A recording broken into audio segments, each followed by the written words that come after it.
नमस्कार दोस्तों, मेरा नाम सुनील कुमार छिब्बर, ज्योतिषाचार्य, अंक ज्योतिषाचार्य, न्यूमरोलॉजी, लाल किताब एक्सपर्ट, वास्तुशास्त्राचार्य, नाड़ी ज्योतिष। आज मेरा आपके सामने विषय है मंगलिक मंगलिक योग। ज्यादातर लोग मंगलिक दोष बोलते हैं, मैं ये अच्छा योग है, तो इसलिए इसको मैंने संज्ञा दी है मंगलिक योग की। अच्छा, मैं आपको इसके बारे में विस्तृत थोड़ी जानकारी दूंगा। मंगलिक लड़के लड़की कौन से होते हैं, ये इसके बारे में लोग बड़े परेशान हैं। और लड़का लड़की या कोई भी अपने घर में जन्म लेता है तो अगर वो मंगलिक निकल आता है तो उसके घर वाले टेंशन में आ जाते हैं। भाई, ये मंगलिक है, इसकी शादी कैसे होगी, लड़का लड़की कैसे मिलेंगे। ऐसा कुछ नहीं है, सब मिल जाते हैं। अच्छा, शर्त ये है मंगलिक देखना आना चाहिए। अब मेरे साइड में कुंडली दी गई है लगन चार्ट की, आप उससे देख सकते हैं कि आप मंगलिक हैं कि नहीं। अब मैं बताता हूँ मंगलिक किस किस घर में होने से, मंगल किस किस घर होने से मंगलिक योग बनता है। मंगल अगर पहले घर में बैठा हो और चौथे घर में बैठा हो और सातवें घर में बैठा हो या आठवें घर में बैठा हो या 12वें घर में बैठा हो, मतलब 5 खाने हो गए, तो ये लड़का लड़की इसको मंगलिक मानते हैं। फर्स्ट हाउस का मंगलिक जो है वो पूरी बॉडी के बारे में रिप्रेजेंट करता है। फोर्थ हाउस का मंगलिक है वो घर के सुख को रिप्रेजेंट करता है। सेवंथ हाउस का मंगलिक है वो स्पाउस के बारे में रिप्रेजेंट करता है। 8वें घर का मंगलिक है वो आयु के बारे में रिप्रेजेंट करता है। 12वें घर में मंगलिक है वो विदेश सेटल होना ना होना, उसको नींद आएगी कि नहीं, उसको रिप्रेजेंट करता है। अब मैं आपको इसका बेसिक पॉइंट बताता हूँ। मंगलिक देखने के 3 चार्ट है। एक लगन चार्ट, अभी मेरा साइड में आपको लगन चार्ट दिख रहा है, उसके हिसाब से मंगलिक का मैं आपको थोड़ा डिटेल बताई है कि 5 खानों में मंगल बैठा हो तो मंगलिक, कहीं भी एक खाने में बैठा होगा मंगलिक वालों का, तो 5 घरों में किसी घर में भी मंगल बैठा हो तो वो मंगलिक माना जाता है।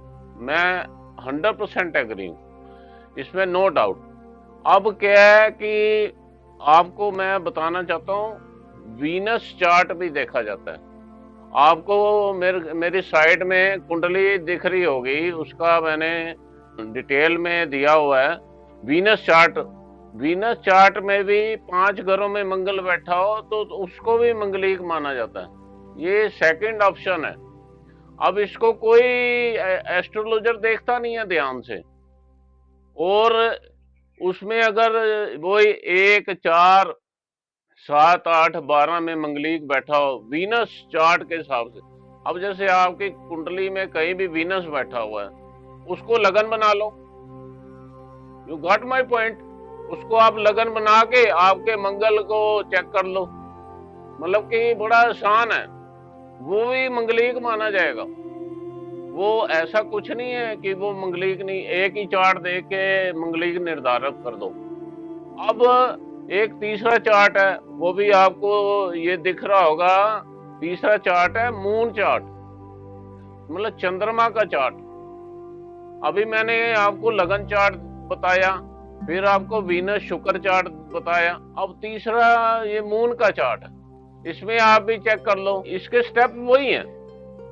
पहला खाना, चौथा खाना, 7वां खाना, 8वां खाना, 12वां खाना। चंद्र चार्ट के हिसाब से भी कुंडली में मंगलिक निर्धारित किया जा सकता है। ये 3 चार्ट बड़े इंपॉर्टेंट है। लगन चार्ट क्या है? लगन तो बेसिक है, उसमें मंगलिक तो माना ही जाता है। अब शुक्र क्या है? वीनस है शादी का कारक। इसका लॉजिक बताता हूं मैं।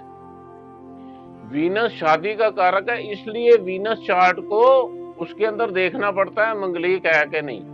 चंद्रमा भी देखना पड़ता है, चंद्र चार्ट। चंद्र चार्ट का बड़ा अच्छा रोल है इसके अंदर मंगलिक योग देखने में। अब ऐसा है, मैंने इसके ऊपर प्रैक्टिकल एक्सपीरियंस किया हुआ है, ये मैं ऐसे नहीं बोल रहा, मेरा एक्सपीरियंस है। मेरे पास ऐसे व्यक्ति बहुत आए हैं जैसे लड़की मंगलिक है, अब लड़का उससे शादी करना चाहता है, उन्होंने उनकी सारी चीजें उससे मैच कर रही हैं, उसका कास्ट मैच कर रही है। मगर आजकल तो चलो लव मैरिज भी हो रही है, कास्ट तो सेकंड इशू है। मतलब कि उसको सारी चीजें मैचिंग कर रही है कि उसको लड़की पसंद है, लड़की को लड़का पसंद है, मेन तो यही है आजकल तो ये इसमें क्या हुआ कि वो पंडित ज्योतिष ने बोल दिया लड़की मंगलिक है, और किसी सज्जन ने मेरा रेफरेंस दे दिया कि एक बारी ये ज्योतिष आचार्य सुनील कुमार छिब्बर जी से मिल लीजिए। तो मैंने उसके 3 चार्ट चेक किए, 3 चार्ट चेक किए, तो वो शुक्र चार्ट जब मैंने चेक किया तो वो मंगलिक निकल आया लड़का। तो मैंने फिर देखा, मैंने कहा शुक्र चार्ट में ये मंगलिक आ रहा है, तो मैंने अच्छा उसके गुण भी नाड़ी दोष, भुकुट दोष, ये भी आ रहे थे, प्रॉब्लम दे रहे थे।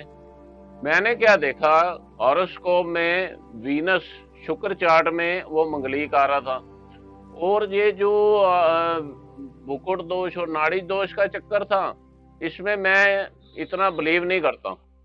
इसमें बेसिकली मैंने देखा उसका शुक्र, उसमें लगन चार्ट में शुक्र की पोजीशन देखी, शुक्र के साथ कोई पापी प्लैनेट ना हो, शुक्र के आसपास कोई ग्रह खराब ना हो, पार कर्तरी योग ना हो, और 7th हाउस की पोजीशन देखी। 7th हाउस लगन चार्ट में हस्बैंड वाइफ का घर है, 7th हाउस, उसकी पोजीशन देखी, वो खाली है तो उसके लॉर्ड की पोजीशन देखी। ये 2-3 मैंने चीजें अच्छा फिर 5th हाउस देखा कि बच्चों के बारे में क्या योग है, बच्चे पैदा होंगे क्या नहीं। अच्छा फिर मैंने 4th हाउस देखा, 4th हाउस घर का सुख है। फिर लड़का लड़की का नेचर देखा कि इनका नेचर मिलेगा कि नहीं। फिर मैंने तलाक दोष देखा, आगे उनकी हेल्थ के बारे में देखा, और उनके फाइनेंस कंडीशन देखी। ये 5-6 पॉइंट मैंने देख लिए, और ये नाड़ी दोष, भुकुट दोष, ये मंगलिक का चक्कर, मंगलिक का तो मैंने क्लियर कर दिया उनको। उनके गुण भी बड़े कम मिल रहे थे, गुण भी उनके मेरे ख्याल 8-10 मिल रहे थे, और उनको डरा दिया कि ये नाड़ी दोष होने से आपका बच्चा नहीं पैदा होगा। मैंने कहा मैं गारंटी देता हूँ आपका बच्चा पैदा होगा, क्योंकि 5th हाउस बच्चे का होता है।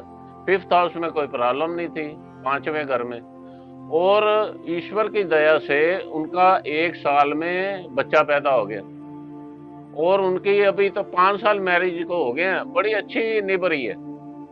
मैंने ऐसे बड़े शादियां कराए हैं, और 100% मुझे कहीं से भी निराशा नहीं मिली। ये है कंफर्म है, मैं नहीं तो मना कर देता हूँ। ये 5 गुण मैं अपने हिसाब से देखता हूँ, इधर मैं 3 चार्ट देखता हूँ, ये मेरा मतलब कि क्लियर पिक्चर है। और मैंने बड़ी कुंडलियां देखी हैं, और इसके अंदर लोग बड़े परेशान हैं, कंफ्यूज, करें कि नहीं शादी, पता नहीं क्या हो जाएगा। वो लड़का लड़की मंगलिक है, अगर लड़का मंगलिक है, लड़की की डेथ ना हो जाए, समझ नहीं आ रही। ये तो मृत्यु तो कुंडली में देखी जाती है, बच्चे ना होने ये कुंडली में देख रहे जाते हैं लड़का लड़की की, ये मंगलिक योग से नहीं देखे जाते बच्चे पैदा होंगे कि नहीं। ये तलाक मंगलिक होने से तलाक ना हो जाए, ये मंगलिक होने से तलाक नहीं देखे जाते। अच्छा हेल्थ खराब रहेगी, मैं मानता हूं, आप मानो मंगलिक को, मगर इसको प्रॉपर वे में देखना आना चाहिए। फिर मैं कह रहा हूं 3 चार्ट देखने चाहिए। अगर उनमें भी नहीं है ये मंगलिक आ रहा, अगर कोई लड़का लड़की, तो उसकी रेमेडीज कर सकते हो।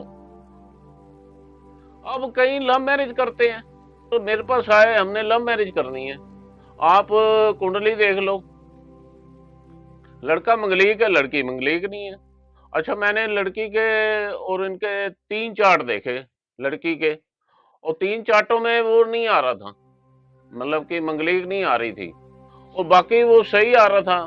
जो मैंने 5 मतलब कि जो 5 चीजें देखने वाली होती हैं मेन कुंडली में, मंगलिक के चक्रों में वो शादी नहीं कर रहे थे उसके लड़की के पेरेंट्स।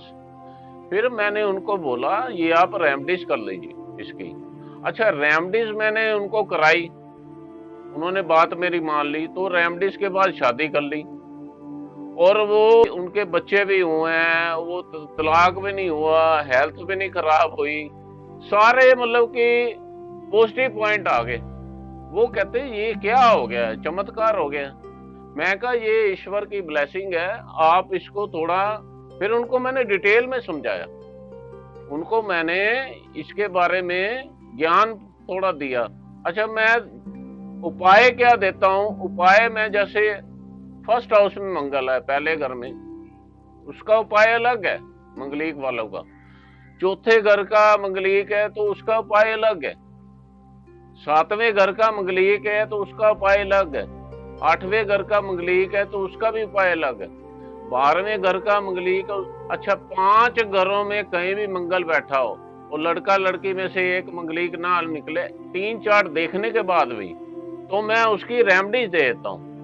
उसमें क्या, अगर बिल्कुल भी मुझे लगता है कि ये कोई भी पॉइंट मेरे वो 5 पॉइंट भी नहीं मिल रहे और ये इधर मंगलीक का भी चक्कर आ रहा है, फिर मैं मना कर देता हूँ। जब तक मेरी आत्मा, मेरा ज्ञान मुझे परमिशन नहीं देता शादी करने के लिए, तो मैं मना कर देता हूँ। मुझे अपने विद्या के ऊपर पूरा कॉन्फिडेंस है, क्योंकि मैंने बढ़िया इसकी रिसर्च की है इसके ऊपर। 20 साल हो गए मुझे इस लाइन में आते आते।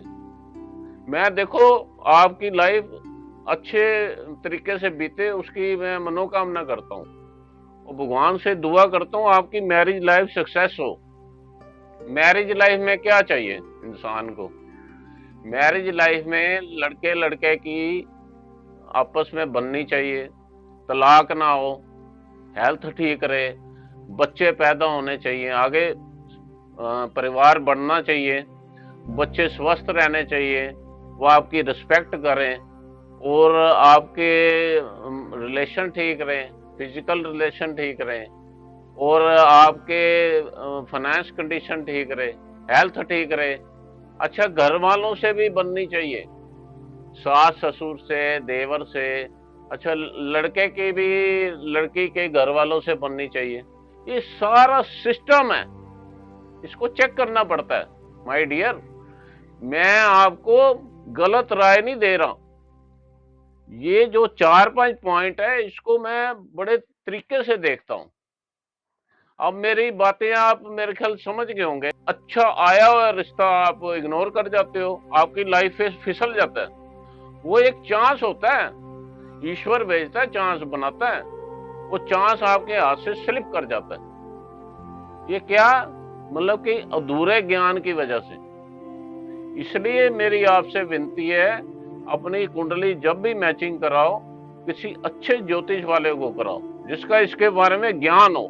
जो आजकल की जनरेशन है वो अच्छी तरह से कुंडली मिलाइए, विश्वास जरूर कीजिए, नो डाउट। इसके ऊपर आंख बंद करके शादियां ना कीजिए। अगर आप अच्छे तरीके से शादियां करोगे तो सक्सेस हो जाओगे। लव मैरिज करो, कुंडली दिखाओ। कुंडली अगर वो मंगलीक का चक्कर है या ये 5-6 पॉइंट नहीं मिल रहे, तो उसके मेरे पास उपाय हैं, बड़े जबरदस्त उपाय हैं, सटीक उपाय हैं, एकदम तीर निशाने पे लगता है। ऐसे उपाय हैं, बशर्ते इसके बारे में नॉलेज होनी चाहिए। इसी के साथ मुझे आज्ञा दीजिए। और एक चीज और मैं कहना चाहता हूं, अगर मेरी वीडियो आपको पसंद आई हो तो प्लीज इसको शेयर कीजिए, लाइक कीजिए, सब्सक्राइब कीजिए, ताकि मेरी दूसरी वीडियो भी आप तक पहुंच सके और दूसरे लोगों को इसके बारे में ज्ञान हो सके। तो थैंक यू।